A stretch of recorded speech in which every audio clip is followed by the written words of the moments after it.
Hello YouTube, flashlight enthusiast here. When it comes to elegant design flashlights, what immediately comes to my mind is the titanium material. And what if you could purchase a titanium flashlight with great minimalistic design, however for a fraction of the price? Custom made to order designs?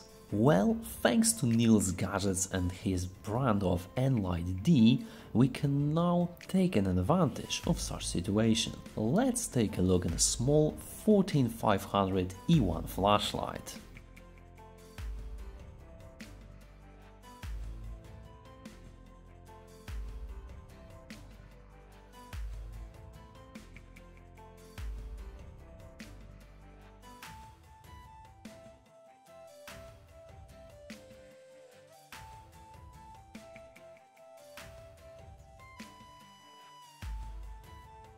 If you are interested in E1 flashlight, make sure to visit Niels Gadgets website. There are two versions of the flashlight, polished or stonewashed titanium with two different emitters. One optimized for throw, which is the SFT25R, and the second one is the Nichia 519A for excellent color rendering and beautiful beam. As usual, there is a coupon code for our community to make the price even more attractive. E9 comes in a plain cardboard box, almost Zebralight-like, with just a sticker indicating the LED and titanium finish. Inside there is just a flashlight, user manual, silica gel and plastic bag with two spare O-rings. Before operating, make sure to remove the dustproof cover from the lens. First thing you notice when taking E1 to your hands is this beautiful minimalistic design. Mine is the polished titanium version and the edges are really smooth and well finished.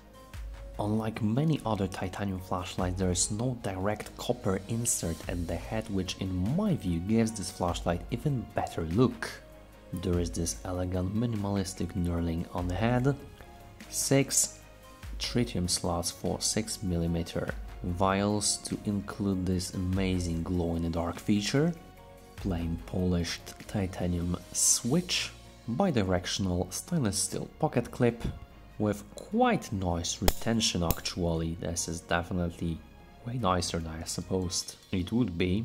Down there is a quite deep orange peel reflector, probably optimized for SFT29R throw, however this one is the Nichia 519A 4500K, and the glass is obviously anti-reflective coated. You can unscrew this flashlight both from the tail cap side and head side, however due to the clip I would strongly suggest not taking the tail cap off, but rather unscrewing the head to access the battery. Here, first notice is as usual with titanium flashlights, there are no threads lubricated from the factory and they operate quite smoothly nonetheless. Here is the driver, and another pleasant surprise is that this one is a regulated one instead of a linear one. The threads are triangular with nice transparent O-ring in presence, however they lack any lubrication from the factory. There is a spring down there, and what you might notice is the walls of this flashlight are unusually thick, especially for a titanium version. This makes this flashlight quite heavy despite compact battery, which is 131 grams with battery or 4.6 ounces. So it happens that I do have an AceBeam Pocket AN in titanium, so similar battery, similar LED, however much more compact. And well, interesting fact is that we have a square threads and lubricated from the factory. Titanium, well, weighs only 71 grams or 2.5 ounces with the battery loaded, being massive difference in size. Well, in my view, E1 might be compared to the compact 18650 flashlight rather than a compact 14500 battery size, which this flashlight is representing, as this skill hand loaded with the battery still weighs around 30 grams or 1.1 ounces less compared to the titanium E1 edition. Last but not least, there is in comparison for the Noctigon KR4 weighing 144 grams or 5 ounces loaded with the 18650 battery. Thanks to the switch design, tail standing is absolutely possible. Please be aware that during the continuous operation on higher modes, due to the lack of copper insert here, the titanium might get quite hot and uncomfortable to hold. Please use with caution. As you would expect from an elegant minimalistic flashlight, UI is similar. We've got luckily a forward switch, meaning you can illuminate something momentarily without pushing the button all the way. However, when you push it, now you have to turn the flashlight off to change your brightness. There are 4 different lumen levels. There is a moonlight mode, medium one, high one and a turbo one, and the spacing is quite good, with low output being quite low and turbo output illuminating everything in front of you. While E1 can run on a simple AA non-rechargeable batteries, bear in mind that the output might be slightly lower. Here is the example of the Energizer. I measured only 371 lumens compared to around 1000 on a Leon equivalent.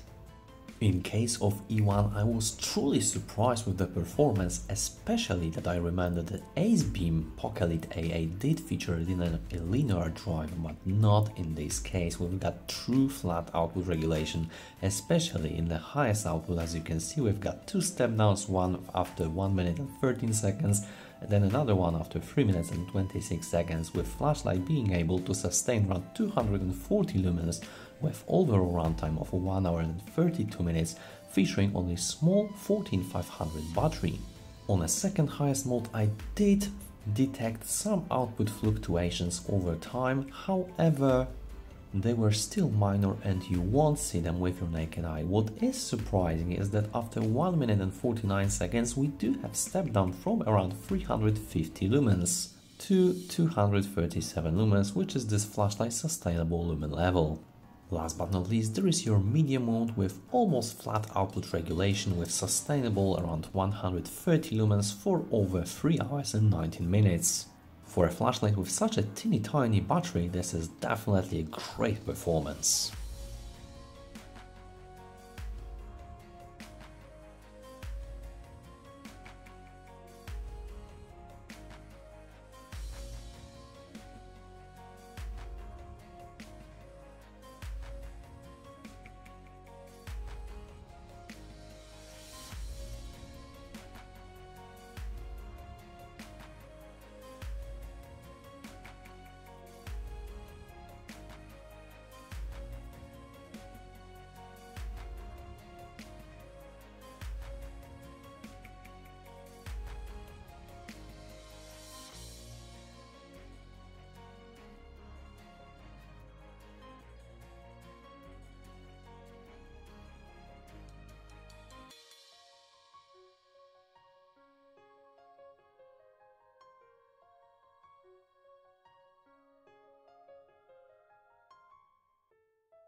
Summing up, Enlight D E1 surprised me a lot. First impression was that it's truly a cheap looking flashlight with aluminum without any anodization. However, when I remind myself that it is a titanium flashlight, I immediately saw the minimalistic design and elegant masterpiece rather than a cheap flashlight. It is definitely way heavier and way bigger than I would expect from a 14500 flashlight. As you saw, the wall thickness is definitely on the higher side. However, that does guarantee that you feel a substantial weight in your hand, and the flashlight is definitely on the more solid side. More demanding users will definitely value the easy to use user interface with forward clicky switch as well as flat output regulation, which is definitely not a standard in this niche. On top of that, we've got a combination between good throw with SFT25R high and beautiful color rendering with Nichia 519A options. I'm also quite impressed about the runtime from such a teeny tiny little battery. Overall, definitely an interesting option in Neil's Gadgets portfolio, and I think if you're looking for a titanium elegant minimalistic flashlight, then definitely Enlight D E1 has something to offer. I wish it was a little bit lighter and maybe has had thinner walls to accommodate the 18650 like the FW3A some time ago. However, it is still a great flashlight, if weight is not your concern. Please let me know in the comment section down below what do you think about the Enlight DE1, maybe other constructions, your personal experience. Please don't hesitate to leave a comment, hit the like button, hit the subscribe button to support the algorithm and not to miss any future videos that I release. Thank you so much for watching and we will see you in the next one.